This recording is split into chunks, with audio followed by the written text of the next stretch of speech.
Hey everybody, it's Mr. Haskell, and I'm back with more things you should know by being alive, another person you should know. And today, I want to talk about this young lady right here. This is Mother Jones.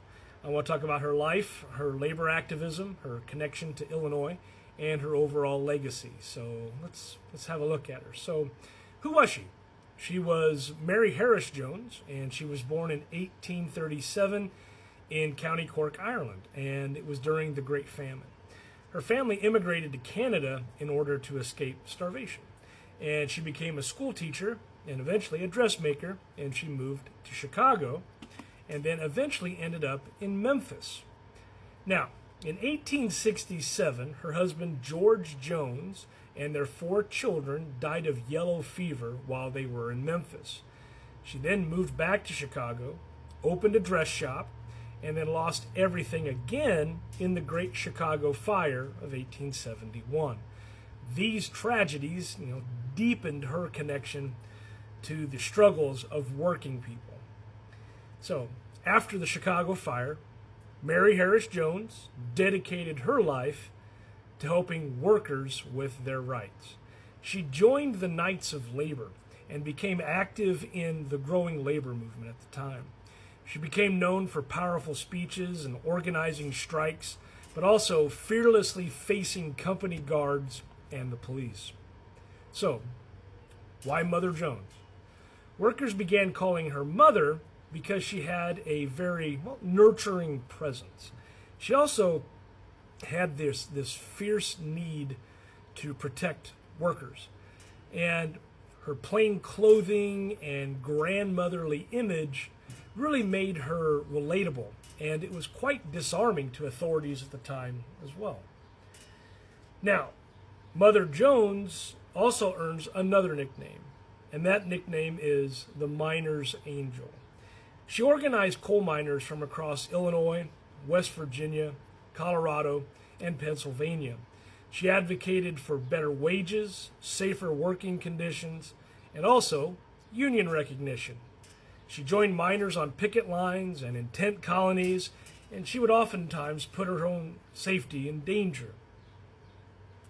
Mother Jones was centrally based in the state of Illinois. Illinois was effectively like the hub to her work. She helped organize miners during the coal strikes of 1897 and 1898. She supported the Battle of Verdun miners, comforting the widows and orphans and raising funds for after the violence in 1898. She frequently traveled across Illinois towns and she rallied miners to unionize. Mother Jones also took a big hand in fighting against child labor. She called it child slavery. In 1903, she led the March of the Mill Children from Philadelphia to President Theodore Roosevelt's home in Oyster Bay, New York. The march raised national awareness about children working in the dangerous textile industry, in those textile mills. Now, as far as her tactics goes, Mother Jones was, she was known for powerful and fiery speeches. She tried to use storytelling as a way to connect with workers. She would publicly shame the company owners, and she would often lead parades, but also lead protests. She did a great job. She understood media, and she did what she could to draw attention to the cause of labor.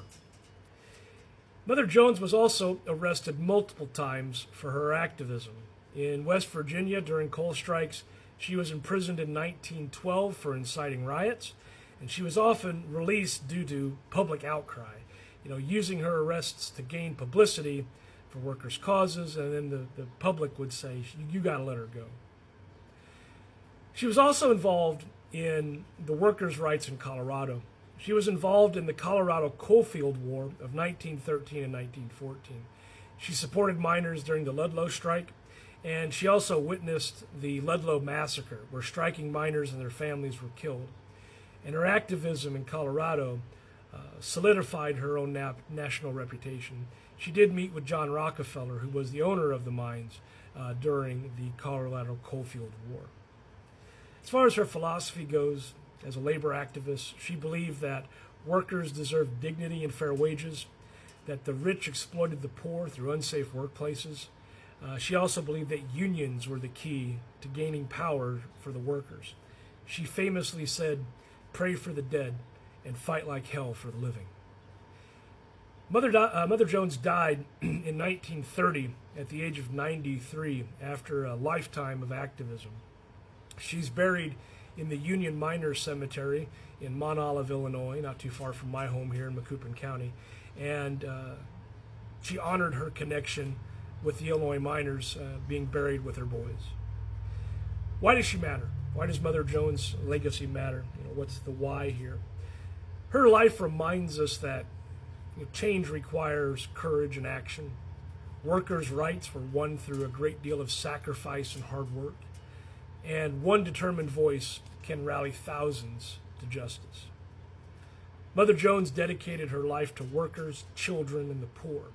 She fought with fearless resolve for dignity and fairness in America, and her legacy lives on every time we stand up for justice.